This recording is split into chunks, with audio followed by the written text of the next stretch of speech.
I'm really excited to be here today. Thank you to ORF, Zanena, Samia, and all of the team for having us here.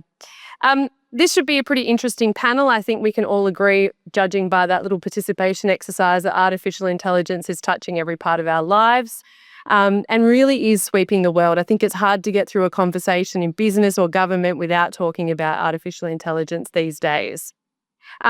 AI applications are really transforming how we deliver services, how we deliver our products in market, and they're really delivering incisive growth out there at the moment. I know that even in my business, the way that I have been able to, accelerate and be more efficient really comes down to artificial intelligence. And this includes everything beyond the world of business. It includes resource allocation, it includes disaster management, and so on and so forth. But it also has its challenges, right? I think that we all know this. I think when it comes to regulation, I think when it comes to inclusivity, it's a problem. And there's really big widespread concerns around data privacy, model bias, innovation without any guardrails, and the risk again, of overregulation. So what is that balance that we're able to strike? So I've got an amazing panel here with us today to sort of unpack this with us from a range of different perspectives as well, civil service, government, private sector, and different perspectives from around the world too, which is very exciting. So I'm going to kick off with some questions. What I'll do is I'll ask my panel, I'll introduce them as I go so you understand who they are. And I'm hoping that we actually have some time for some questions as well. Let's kick off. Elaine Ford, you are the founding director of Democracia Digital from Peru. Which areas of governance and development are artificial intelligence impacting the most in your perspective? Good evening. Hello. Thank you so much for this question. And I would like to thank the Innovation Island Summit for this great and kind invitation. And especially, I'm so grateful to the Observer Research Foundation for this kind invitation to be here from Peru. Can you imagine, so far away from Sri Lanka? So I am very pleased to be part of this panel that is highly important nowadays in our countries and in every connected society. Especially is crucial for the global south because it's time to take action to not stay behind, in these important areas such as it is AI. As you may say, I'm the founder director of Democracia Digital. It's a civil society think tank based in Lima, Peru.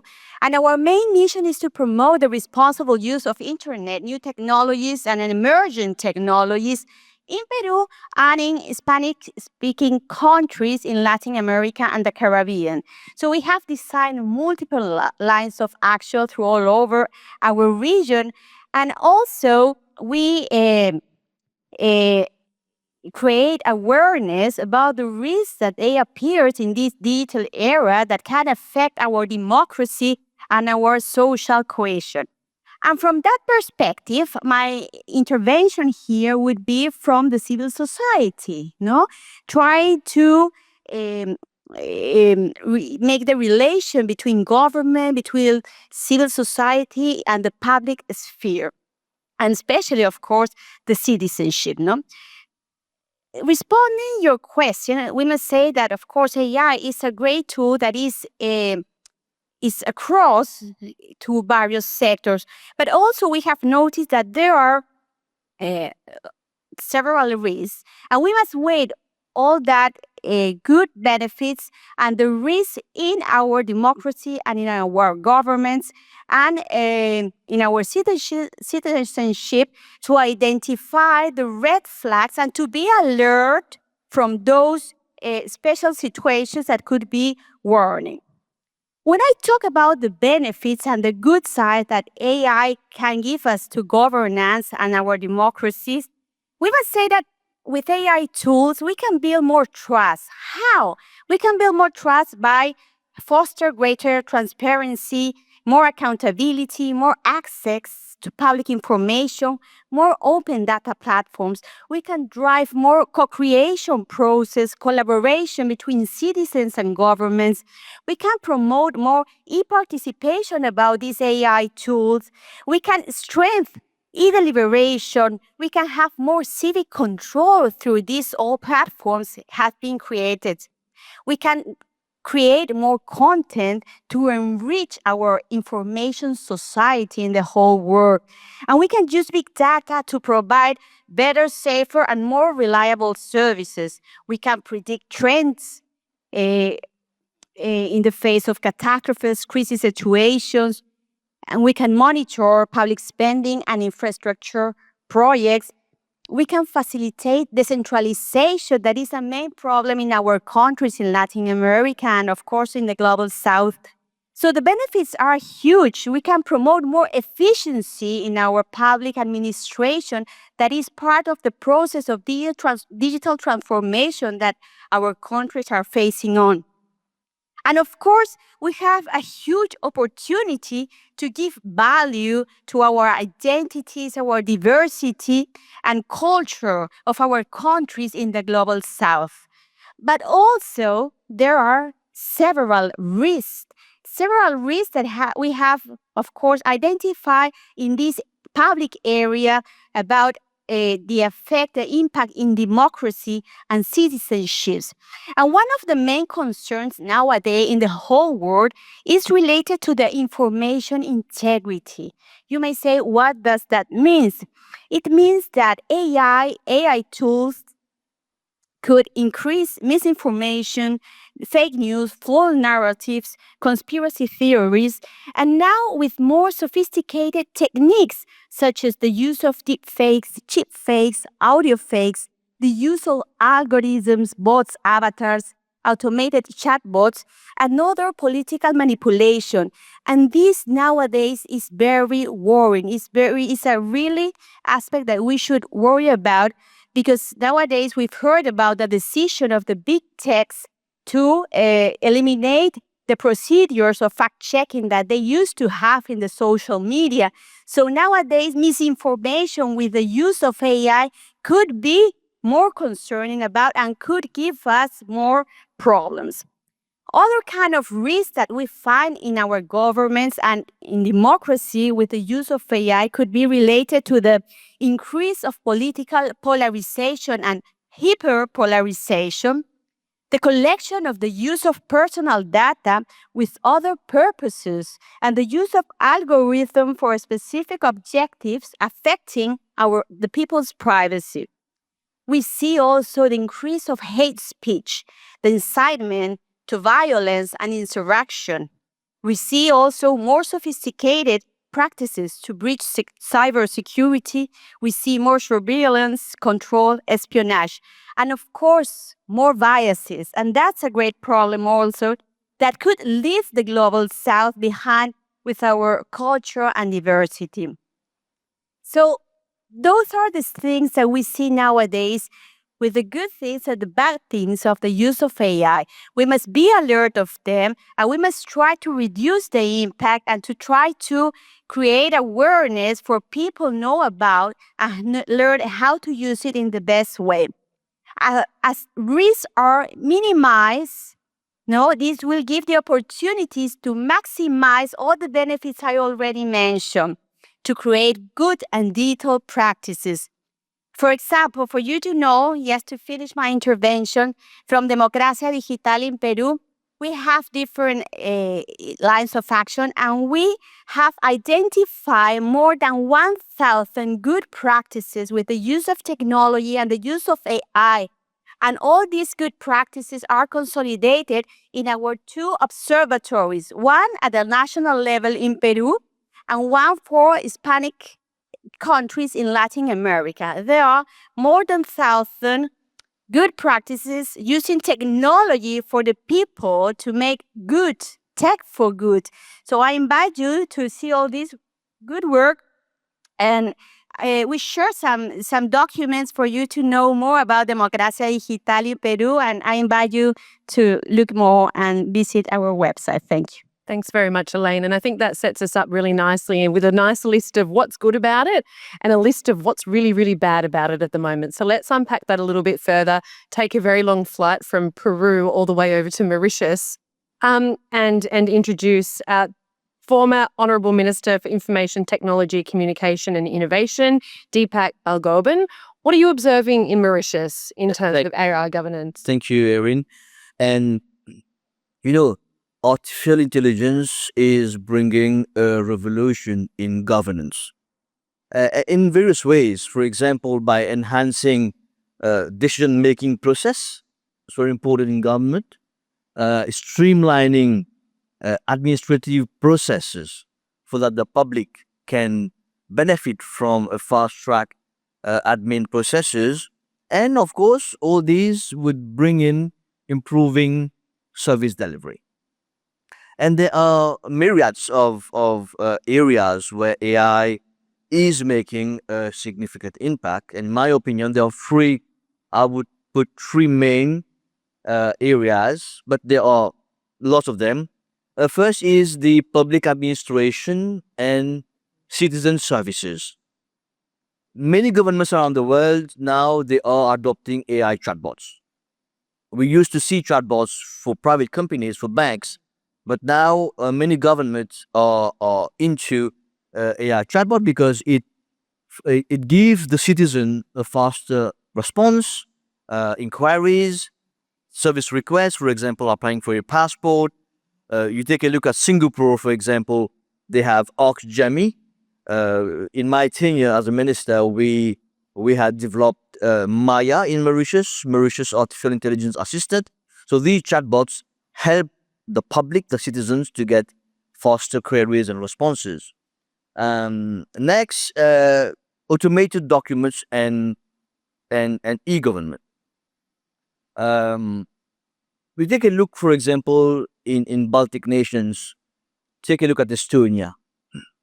We had signed an MOU with Estonia, both governments, and I visited them. And 99% of all government documents are online. 99%. Nice. Yeah. And of course, there is a big element of AI behind it. And the only 1% that is not online is your death certificate. But because you're still alive, you can't apply for your death certificate.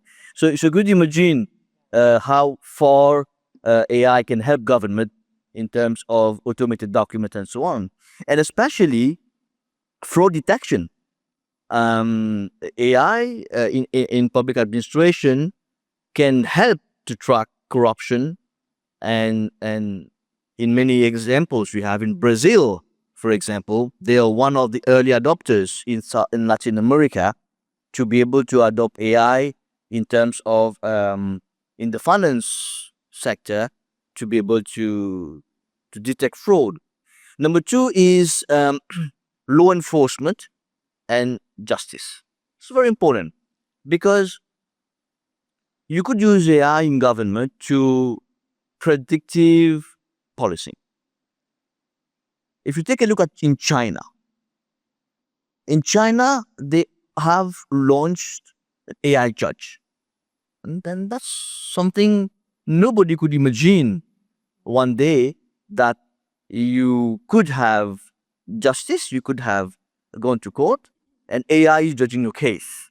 For example, they have Rui Judge or UI Judge in China, where they're using AI in governance for the justice system.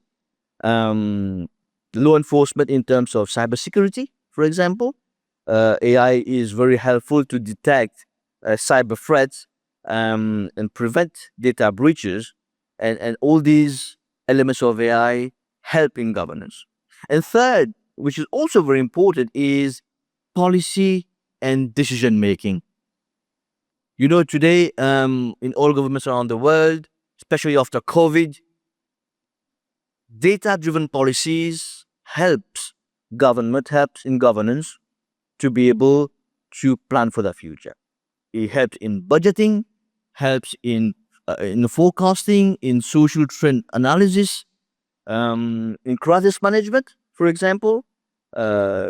Today, AI can predict disasters, ethical AI oversight, for example, fairness, accountability, and so on. So these are, in my opinion, the three key areas where AI is bringing a revolution in governance. But then there are one important thing: the challenges about it, because today nobody knew. Couple of years back, we didn't have ChatGPT, we didn't have Gemini, we didn't have Deep Seek, and today it is, people are having all types of AI tools to be able to help them, but it comes with challenges. Data security, for example, your personal data, uh, privacy risk. So, what is the way forward? And I end here. Is very important that using AI ethically, which is very important. Yep. Because if you use AI and just AI and not ethical AI, then we would have lots of challenges. So for fairness, for transparency, especially the public and private partnership is very important, because you need to have an AI adoption in the country. If people do not adapt to the AI, do not believe in it, then you would have issue. Regulation. Now, regulation is very complex, because if you overregulate, you lose investment, you lose people wanting to venture into AI. If you low regulate, then you have risk of poor quality, you have risk of data breaches. But a right balance Yep. is very important. So all these I have mentioned is reshaping governance and a proper balance, efficiency, ethics, and use it in an inclusive way. Yeah. Yeah, and I find what you're saying very interesting from a governance perspective. Before I then go to, how can we use this in an innovation context, is there's a political element to this too. In Australia, people are very resistant to this growth of technology and artificial intelligence. And, even if we were to talk about the India experience with payments and so on, people are very sort of traditional and hang on, but this is going too far too quickly. So there's a political element in democracies with how far governments go down this path. So now I want to change direction slightly, not too much, but I'm really curious about how we can regulate IA without stifling innovation. And Anirban, you are a director of the Digital Societies Initiative at the ORF in India. And India has such an interesting story. I'm sure many people here are familiar with the stack and so on. But you've enabled technology and AI and so on while still maintaining a culture of innovation and entrepreneurship on top of that. So how do you strike that balance? What's the India experience? Great. Thank you for that question, Erin. I'd like to put the Indian position into a slightly broader international context, and that will make this clearer. As far as AI regulation goes, we see two different kinds of poles and dichotomies emerging in the world today. All right. On the one hand, we have centers of AI innovation, and the US is really the best example of this. And while innovation is powered ahead in the US, we also find that sometimes there has been a privileging of speed over consequence. There is a great haste to get to market with new products and services, and when that happens, sometimes guardrails get sacrificed. So there is a risk there. On the other extreme, you have the EU, which is really the preeminent center of regulation, right? And it's no coincidence that the GDPR emerged from the EU. EU is also the region which has the world's first AI Act, right? So the EU has defined its path. It privileges regulation over innovation, and it does want to play safe. And that approach has its merits as well. Now, the global south presents a very different set of dichotomies, right? Here, these are countries for whom AI is a somewhat foreign and unknown technology still.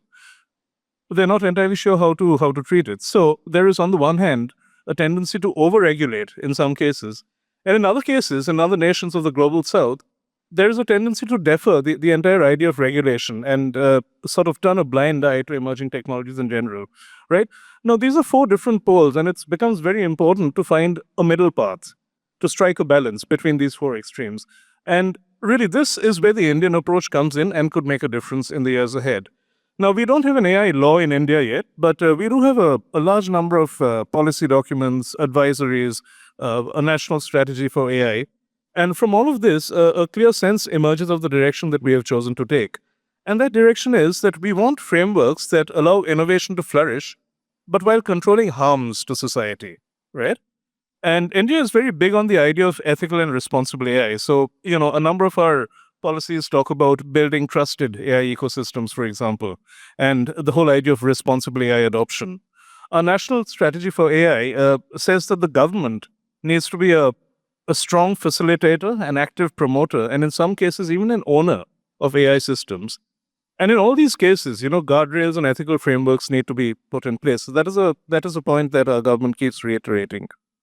At the same time, the Ministry of Electronics and IT is very firm that online service providers, online intermediaries of various kinds must prevent bias and discrimination. And this is really a problem that plagues AI systems. And users must always be informed in a very transparent way about any inherent weaknesses or fallibilities in AI systems, right? So this is the what of our AI approach, but the how of implementation is also very important, right? And there are a number of things that we've begun doing to implement some of these approaches. India's approach to democratizing AI could actually become a game changer in the years ahead, we believe. And what we're doing here is trying to apply some of the approaches of our DPI model to AI development. Now, we've heard quite a bit about digital public infrastructure since yesterday. And much like the development of DPI, which in fact Sri Lanka is also beginning to do in a big way, India aspires to create an AI environment where the government invests in platforms, computing infrastructure, high quality data sets, and open source technologies, as well as common protocols. These are really all the key ingredients of DPI, mind you. And then everybody else, be it the private sector or the public sector, is able to build on top of these layers, and develop innovative and competitive AI products and services. So when you do this, the government provides an underlying layer, and then everybody else is free to build on it. And this creates a very, very competitive ecosystem, which drives up quality while also constantly driving down costs, right? Now, of course, there is a strong data protection angle to all of this. And here too, India has been fairly innovative in its approach. We heard Mr. Amitabh Kant speak yesterday about the Data Empowerment and Protection Architecture, DEPA, right? Now, this is an approach which privileges consent-based frameworks. I mean, if data is to be used, user consent is of paramount importance. And this has been applied in India in the financial services sector, where certain kinds of personal financial data are being used, and that is made available explicitly at the consent of the user to certain banking and financial institutions, so that certain customized products, insurance schemes, etc., can be sent to those individuals upon request in a targeted manner. That's useful. Now, as far as AI goes, India has taken this entire concept one step further, and within the framework of the DEPA, we've been piloting what we call confidential computing rooms. And these are very secure, controlled online environments in which certain kinds of data, like the personal financial data generated through DPIs, is being used to develop and train AI models. All right. So again, this is data that has been collected with user consent. These are vast volumes of data, and they could sort of trigger an entire new generation of AI services, right? Last year, India also released its Digital Personal Data Protection Act. So we now, well, after years of debate, we now have our data protection law. And again, this is really very stringent in terms of the ethical approach to data collection and use. And here too, within the rules, a set of DPDP rules have now come out, which are going to determine the way in which this act is implemented and enforced by companies. And once again, this idea of consent-based frameworks are being built into these DPDP rules so that AI startups and others really need to conform and comply with some of these requirements. So data cannot be used indiscriminately. And it is always the individual is the sovereign. It is at their command that data can be used to develop AI solutions. I will stop there, Erin, for now. Thank you. For now. Yeah. You've brought up a couple of really interesting things. We've just gone through all of the points that you've made so far around ethics. And the thing that jumps to my mind is, well, who gets to decide? And we can talk about that, particularly within this current US environment as well, and how big tech's really changing. But before we do that, I'd like to hear a little bit about how this is playing out in the e-commerce world here in Sri Lanka. And so Dulith Herath is the founder and chairman of Kapruka Holdings, which is an e-commerce platform here in Sri Lanka. I did jump on your website before and have a look at the bazillion things that I could buy through the platform, which was fantastic. So this is a bit of a hard pivot, really. But what are the trends in e-commerce? How does this all play out in your world in the private sector? What does it all mean, and what are those trends in the e-commerce space? So if I really look at the retail aspect of it, where it's actually more of a problem than a solution, what seems to be coming at us. The biggest problem that we are seeing is that we are losing direct contact with our customer. What I mean by that is everybody is going to have an agent. And for example, if I'm sitting here and if I need a cab back, I will just tell the agent I want a cab at the ITC hotel, and the agent is going to decide is it going to be Lyft or Uber or what that service is going to be. So the same problem is coming into retail, where you say, look, I need to buy some eggs, and your agent is actually going to decide, is it going to use A, B, C, or X website based on so many factors. It could be the today's discounts, it could be about the way the last delivery happened. It has so much of information to decide that, and you fill 0 forms and it decides. So what happened to me is, I don't know who my customer is. I'm going to be talking to an agent, and I have to convince this agent to choose me. So the whole dynamics changed. So that is a huge problem coming at us, and we are creating the tentacles. So the first time Siri is going to be able to order something in Sri Lanka, Kapruka would be one of those that it can grab onto. So that's the challenge. I mean, the good part, of course, we can talk about hyper-personalization, and then from pricing to all these, optimizations that AI is going to improve on retail, but that's kind of a given. It's no longer the big boys game anymore. I mean, I can just spend, put in a credit card, pay $30 and, boom, you go. It's no longer, high-tech stuff anymore. All my competitors will also have the same thing. Would you like me to touch on how Sri Lanka is adapting into e-commerce? Yeah, absolutely. And I'm really curious to hear how you're developing the workforce here as well to respond to this. I mean, obviously, this is relatively nascent in Sri Lanka compared to other markets. So interested to hear how, because you have a very highly capable workforce here, but how are you transitioning them over to this AI digital economy? So large corporates are, it's new to everybody here still, right? The large companies are obviously having, AI internships to that sort of stuff. But I see a huge gap if you look at the underserved population in a country like Sri Lanka, where it is still developing. I mean, the time that this AI education is going to get to them is going to take a very long time. So the private education system has a large role to play in this. If you remember, like in Sri Lanka or even in India, if you wanted to learn programming, 10, 15 years ago, it wasn't in your school curriculum, right? You had to go to like a private institute in the town and, do a course. Yeah. And get yourself educated. But now here in Sri Lanka, let's say there's 70% rural, for example, and okay, somebody in a rural city wants to learn AI, what do? I can't just say, okay, YouTube for everybody. There should be some more, formalized programs there.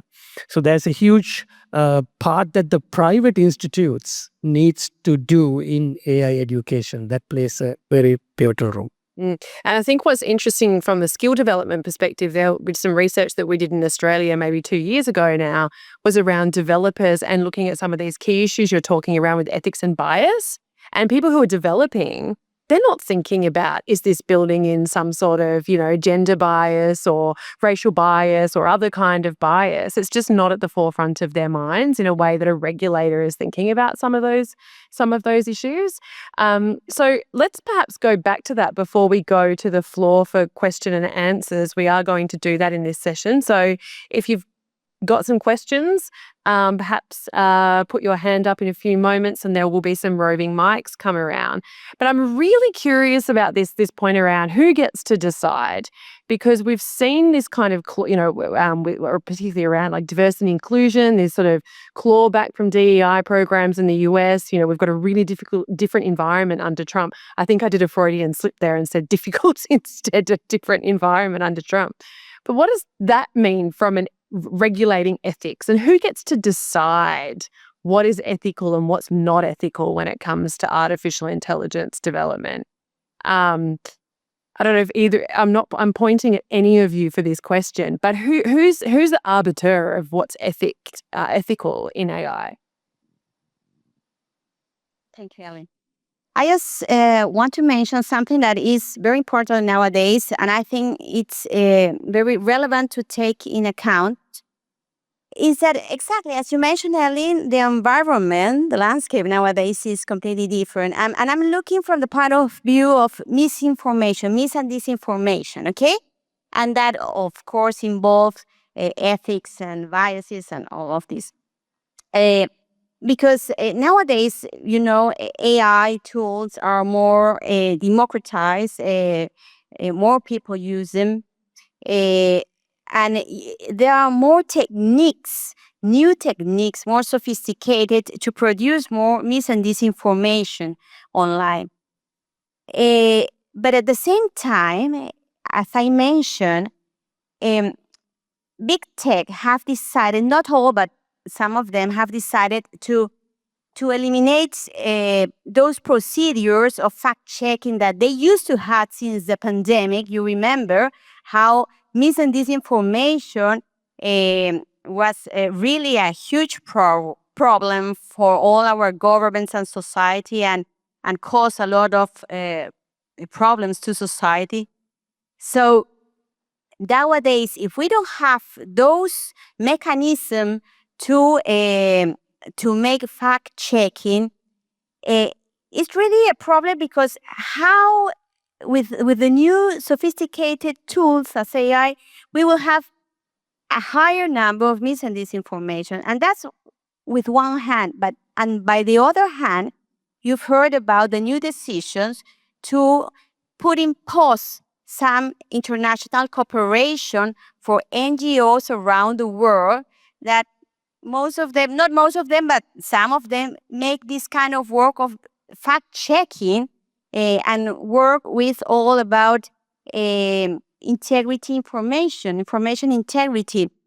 So we are, what we see nowadays that institutions, NGOs, and people who make this work to make fact-checking are having really a bad time, a trouble time to go ahead with this kind of work to strengthen the integrity information in our world, no? And to strengthen the information society that we want to build.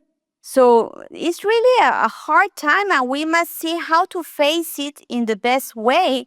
And I think it's a new scenario that for organizations, think tanks, civil society, we should try to look the best way to face this new situation that is really new, and let's try to do in the best way. If I may add on, Erin, one of the way to look at it is also to have, for example, regulatory sandboxes. Remember back in 2017, Mauritius, we started letting startups, letting entrepreneurs and small businesses to come up with sandboxes and test them, so that eventually, once agreed, once adopted, that could be a full-scale deployment. So having sandboxes, having startups, today everybody is into ICT and so on, develop AI, test AI, and having get confidence into those sandboxes that could help to have a full-scale deployment within the country, within the government, or within a particular sector in government to start with, and that would help in terms of adoption and policing of AI.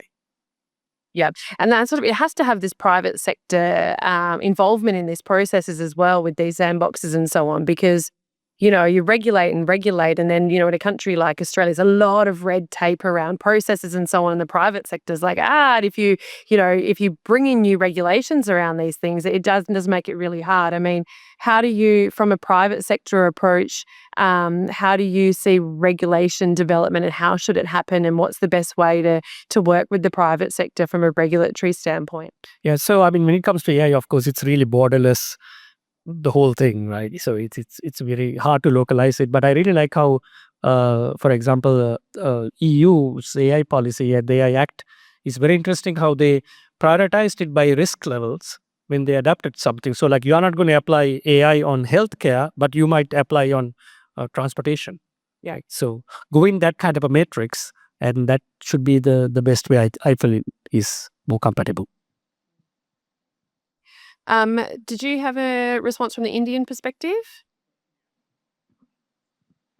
Okay, yes. That was an excellent question about who gets to decide what is ethical and what's responsible. And part of the problem so far has been that these frameworks are very Western in their conception, right? I mean, and there's a reason for that. Big tech companies are almost entirely North American, right? So regulators are keen to court either Silicon Valley-based companies or Brussels, because regulations emerging from the EU have extraterritorial implications. But, I mean, countries in the global south, developing countries, emerging economies have an entirely different set of priorities, right? Our national strategy for AI talks about health, education, agriculture.